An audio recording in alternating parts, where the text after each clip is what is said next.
कल्पना कीजिए एक ऐसी दुनिया की जहाँ इंसान 140 फीट ऊंचे पेड़ों पर महल जैसे घर बनाकर रहते हैं, जहाँ पर लोग आज भी प्रकृति के साथ जुड़कर जीवन जी रहे हैं और जहाँ समय सदियों पहले जैसा ही थम सा गया है। ये कोई फिल्म नहीं बल्कि इंडोनेशिया की कोरोवाई जनजाति की अद्भुत दुनिया है।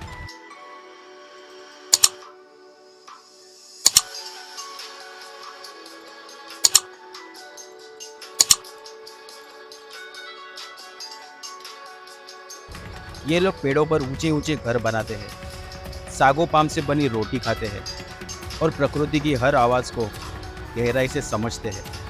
लेकिन सबसे चौंकाने वाली बात यह है कि ये लोग जादू टोना और आत्माओं में विश्वास रखते हैं।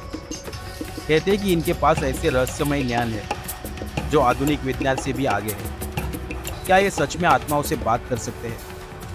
इस रहस्यमय यात्रा में हमारे साथ चलिए और जानिए इस अनोखी जनजाति के राज जो दुनिया से कटी हुई लगती है, लेकिन उसके रहस्य हमें हैरान कर देते हैं। दोस्तों, कोरोवाई जनजाति इंडोनेशिया के दक्षिण पूर्वी पापुआ इलाके में रहती है, जहाँ घने जंगल, दलदली भूमि और घुमावदार नदियाँ फैली हुई है। ये लोग करीब 4000 से 4400 की संख्या में रहते हैं और उनका जीवन पूरी तरह प्रकृति पर निर्भर है। वे जंगल के बीच में घूम घूम कर रहते हैं, कभी कभी गांवों में बसते हैं, लेकिन ज़्यादातर समय जंगल की गहराइयों में ही रहते हैं। उनका मुख्य भोजन है सागो, जो सागो पाम नाम के पेड़ से निकाला जाता है। वे पेड़ को काटते हैं, उसकी गूद निकालते हैं, धोते हैं और आटे जैसा बनाकर रोटी या दलिया बनाते हैं। इसके अलावा वे जंगली फल, सब्जियां, कीड़े मकोड़े और नदी से मिलने वाली मछलियां भी खाते हैं। शिकार उनका मुख्य काम है। पुरुष तीर कमान, भाले और जाल लेकर जंगली सुअर, हिरण और कैसोवरी पक्षी का शिकार करते हैं। वे जंगल की आवाज़ों से जानवरों का पता लगाते हैं और चुपके से हमला करते हैं। महिलाएं घर संभालती है, बच्चे पालती है और सागो तैयार करने में मदद करती है। उनकी जीवन शैली सदियों पुरानी है, जहाँ कोई मशीन या बिजली नहीं, सब कुछ हाथ से बनाते हैं। वे कुत्ते और सुअर पालते हैं जो शिकार में मदद करते हैं। परंपराएं निभाने में वे बहुत सख्त हैं। जन्म, शादी और मौत पर खास रस्में होती है, जहाँ वे सुअर की बलि देते हैं, नाचते हैं, गाते हैं और पूर्वजों को याद करते हैं। वे बहु विवाह करते हैं और शादी में रिश्तेदारों को प्राथमिकता देते हैं। उनका विश्वास है कि हर चीज़ में आत्मा बसती है, जैसे पेड़ों, जानवरों और नदियों में। वे गिमिगी नाम के सृष्टिकर्ता देवता को पूजते हैं और लालेओ नाम की दुष्ट आत्माओं से डरते हैं। दवाई बनाने में वे जंगल पर भरोसा करते हैं। बीमारी होने पर जड़ी बूटियां इकट्ठा करते हैं, जैसे पत्तियां पीसकर लेप बनाते हैं अपने घावों पर लगाने के लिए, या जड़ों को उबालकर पीते हैं बुखार उतारने के लिए। वे जंगल से पौधे चुनते हैं जो दर्द कम करते हैं या संक्रमण रोकते हैं, लेकिन अत्याधुनिक दवाइयों का ज़्यादा इस्तेमाल नहीं करते, क्योंकि वे बैक्टीरिया या वायरस को जादू मानते हैं। इस वजह से उनकी उम्र अक्सर कम होती है, लेकिन ये तरीके सदियों से उनकी रक्षा करते आए हैं। कोरोवाई लोगों का जीवन शिकार और खेती पर टिका है।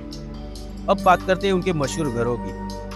कोरोवाई लोग खाइम नाम के पेड़ पर घर बनाते हैं, जो जमीन से 140 फीट तक ऊंचे हो सकते हैं। ये घर बाढ़, जंगली जानवरों और दुश्मन कबीलों से बचाने के लिए बनाए जाते हैं। बनाने में कई दिन लगते हैं। पहले मजबूत पेड़ चुनते हैं, फिर लकड़ी और पत्तों से फर्श, दीवारें और छत बनाते हैं। अंदर अलग अलग कमरे होते हैं जहाँ परिवार रहता है। सीढ़ियाँ बांस की होती है जो ऊपर चढ़ने के लिए इस्तेमाल होती है। लेकिन एक रहस्य यह है कि इतने ऊंचे घर शायद पर्यटकों को प्रभावित करने के लिए बनाए जाते हैं। असल में कई घर नीचे भी होते हैं और ऊंचे वाले अक्सर खाली रहते हैं। 2011 में बीबीसी की ह्यूमन प्लेनेट टीम ने एक 35 मीटर ऊंचा घर बनवाया जो उनकी कला दिखाता है। लेकिन कुछ लोग कहते हैं कि यह सब शो है ताकि पर्यटक आए और पैसे दें। लड़कियां पहली मासिक धर्म के बाद शादी कर ली जाती है और शादियां पिता की कुल में होती है। वे बहु विवाह करते हैं और शादी में माँ के भाई की बेटी को प्राथमिकता देते हैं। जन्म, शादी और मौत के लिए खास रस्में होती है जहाँ वे सूअर की बलि देते हैं और उत्सव मनाते हैं। वे कुत्ते और सूअर पालते हैं जो उनके पालतू जानवर हैं। तंबाकू पीते हैं लेकिन शराब से दूर रहते हैं। उनका जीवन प्रकृति से जुड़ा है जहाँ हर चीज में आत्मा बसती है। वे गमीगी नाम के लाल बालों वाले देवता को पूजते हैं जो सृष्टि करता है। पूर्वजों की पूजा करते हैं और मानते हैं कि मरने के बाद आत्मा कुल के किसी नवजात में लौट आती है। सागो कीट उत्सव मनाते हैं जो समृद्धि और उर्वरता का प्रतीक है, लेकिन उनके विश्वासों में डर भी है। लालेओ नाम की दुष्ट आत्माओं का जो जंगल में घूमती है। दोस्तों, कोरोवाई जनजाति का सबसे बड़ा रहस्य है नरभक्षण। अफवाह है कि वे खाकुआ नाम के पुरुष जादूगरों को मारकर खाते हैं। खाकुआ वो होते हैं जो किसी की मौत का कारण बनते हैं, बीमारी या जादू से। कोरोवाई लोग बैक्टीरिया या बीमारियों को नहीं समझते, इसलिए मौत को जादू मानते हैं। जब कोई मरता है तो परिवार वाले खाकुआ की पहचान करते हैं, जो अक्सर पड़ोसी या रिश्तेदार होता है। ये नरभक्षण भोजन के लिए नहीं, बल्कि बदला लेने और आत्मा को मुक्त करने के लिए होता है। लेकिन विवाद है कि क्या ये सब अब भी होता है। कुछ कहते हैं कि 1990 में इंडोनेशियाई पुलिस ने सजा दी तो ये सब बंद हो गया।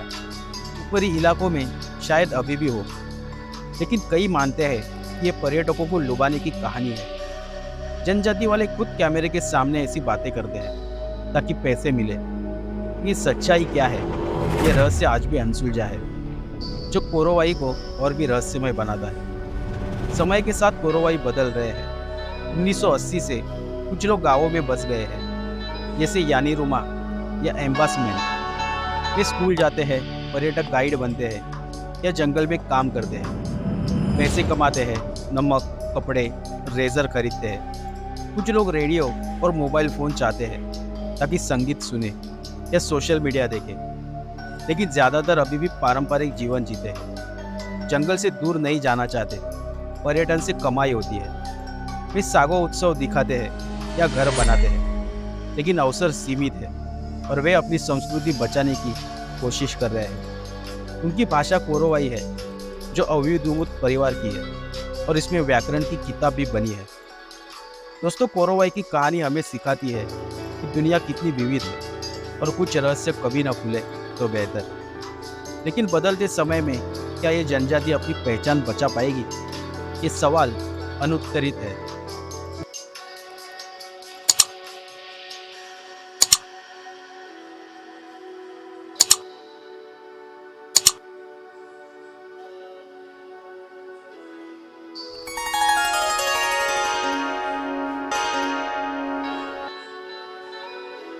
रिपोर्ट बाय अश्विन लिंबाचिया, भारत विरर, अहमदाबाद।